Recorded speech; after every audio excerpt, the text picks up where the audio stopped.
বন্ধুরা, আসতে চলেছে বাংলার নববর্ষ 1431 বঙ্গাব্দের প্রথম পূর্ণিমা, বৈশাখ মাসের পূর্ণিমা। এই পূর্ণিমা তিথিতে আমরা একটা বিশেষ ক্রিয়া আজকে জানব, যে ক্রিয়াটির মাধ্যমে আমাদের জীবনের আর্থিক কষ্ট যাতে সারা বছর না আসে সেই বিষয়ে আমরা নিশ্চিত হব। আমাদের ব্যবসায়িক ক্ষেত্রে যাতে উন্নতি হয়, ব্যবসা ক্ষেত্রে যাতে অর্থ আগমনের পথ প্রশস্ত হয়, টাকা যাতে আটকে না যায়, সেই সংক্রান্ত সমস্যাও এই টোটকার ফলে আমরা মুক্তি লাভ করতে পারবো সারা বছরের জন্য। এবং তার সাথে সাথে বাড়িতেই প্রয়োগ করলে ধন ধান্য অর্থ আমাদের সারা বছর পরিপূর্ণতা লাভ করবে। মা লক্ষ্মীর কৃপা আশীর্বাদ আমাদের মাথায় সারা বছরের জন্য সুনিশ্চিত হবে। কি উপায় সেটা নিয়ে আলোচনা করব, এবং তার সাথে আলোচনা করব এই বছর অর্থাৎ বাংলা 1431 বঙ্গাব্দের বৈশাখ মাসের যেটা বছরের প্রথম পূর্ণিমা তার সময় নির্ঘণ্ট নিয়ে। আমি আচার্য ঋত্বিক চক্রবর্তী, সহজ ভাষা ধর্মকথার এই নতুন পর্বে আপনাদের সকলকে জানাই সুস্বাগতম। বন্ধুরা, সহজ ভাষা ধর্মকথায় আমরা প্রতিনিয়তই বিভিন্ন পর্বের মাধ্যমে জ্যোতিষ বাস্তু রিলেটেড বিভিন্ন রকমের প্রতিকার তুলে ধরি, যেগুলো আমাদের জীবনের জটিল সমস্যাকে সহজেই সমাধান করতে সক্ষম। আপনারা সেই সংক্রান্ত ভিডিও যদি নিয়মিত পেতে চান তাহলে অবশ্যই সহজ ভাষা ধর্মকথাকে সাবস্ক্রাইব করুন এবং পাশে থাকা বেল বাটনটা ক্লিক করতে কিন্তু ভুলবেন না, যাতে ভিডিও নোটিফিকেশানগুলো আর মিস না হয়ে যায়। চলে আসছি প্রথমে 1431 বঙ্গাব্দ, ইংরেজি 2024 সালের বৈশাখ মাসের প্রথম যে পূর্ণিমা তিথি আসছে, বছরের প্রথম পূর্ণিমা, তার সময় নির্ঘণ্ট। পূর্ণিমা তিথি শুরু হচ্ছে 9 বৈশাখ 1431 বঙ্গাব্দ, ইংরেজি 22 এপ্রিল 2024 সোমবার দিন রাত্রি 2:56 থেকে পূর্ণিমা স্টার্ট, এবং পূর্ণিমা থাকবে পরের দিন 10 বৈশাখ 1431, ইংরেজি 23 এপ্রিল 2024 মঙ্গলবার দিন শেষ রাত্রি 4:32 পর্যন্ত। অর্থাৎ উদয় তিথি অনুযায়ী 10 বৈশাখ 1431, ইংরেজি 23 এপ্রিল 2024 মঙ্গলবার দিন আমরা এই বছর বৈশাখ মাসের বছরের প্রথম পূর্ণিমা পালন করব, এবং আজকের বলা ক্রিয়াটি এই দিনই আপনাদের করতে হবে। বন্ধুরা, এইবার আসবো কি উপায় আমাদের করতে হবে। বন্ধুরা, এই উপায়টি করতে গেলে আমাদের যেটি লাগবে সেটি হচ্ছে 11টি পদ্ম বীজের দানা, যেটা আপনারা দশকর্মা দোকানে পেয়ে যাবেন। এছাড়া বাড়িতেই থাকা 3টি গোটা লবঙ্গের দানা, যার মধ্যে ফুল অর্থাৎ ওপরে যে গোল অংশটা থাকে সেটা যেন থাকে, ভাঙা যেন না হয়।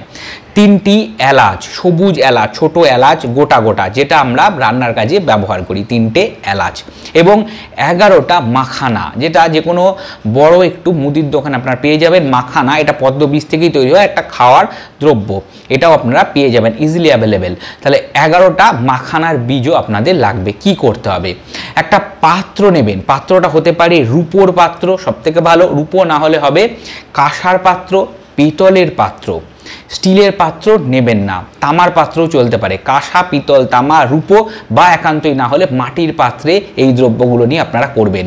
স্টিল বা লোহার পাত্র একদম নেবেন না। এরপর আপনাদের যেটা করতে হবে সেটা হচ্ছে পূর্ণিমা তিথি চলার সময় যে কোনো সময় আপনারা শুদ্ধ বসন পরে স্নানাদি ক্রিয়া সম্পাদন করার পরে এই ক্রিয়াটি করতে পারবেন। শুধুমাত্র নিরামিষ আহার এদিন গ্রহণ করতে হবে এই ক্রিয়াটি করতে গেলে।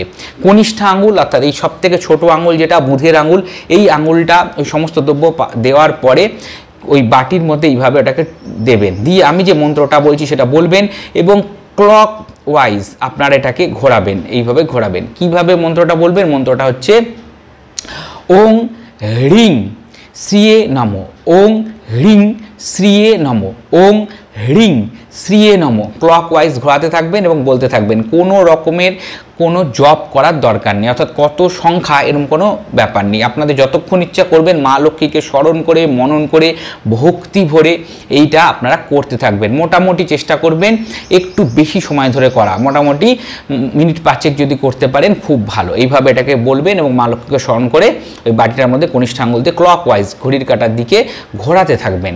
হয়ে যাওয়ার পরে এই সমস্ত দ্রব্যগুলো নিয়ে একটা লাল কাপড়ের মধ্যে বেঁধে, বাটিটা বাদ দিয়ে যে দ্রব্যগুলো আছে অর্থাৎ 11টা পদ্মবীজ, 11টা মাখানা, 3টে লবঙ্গ, 3টে এলাচের দানা, এগুলো লাল কাপড়ের মধ্যে নিয়ে ভালো করে লাল সুতো দিয়ে বেঁধে একটা পুটলি তৈরি করে নেবেন, এবং সেটা আপনাদের ব্যবসা যেখানে করছেন 1 বছরের জন্য সুরক্ষিতভাবে সেটা সেই জায়গায় যেখানে ক্যাশ থাকে দোকানে সেখানে রাখতে পারেন, বা যেখানে পুজো করেন আপনারা সেইখানে, অর্থাৎ যেখানে আপনারা ব্যবসার দোকানদাররা যেখানে রেখে আপনার ঠাকুর রেখে গণেশ শ্রীলক্ষ্মীকে রেখে পুজো করেন, সেইখানে এই পুঁটলিটা রেখে পুজো করবেন।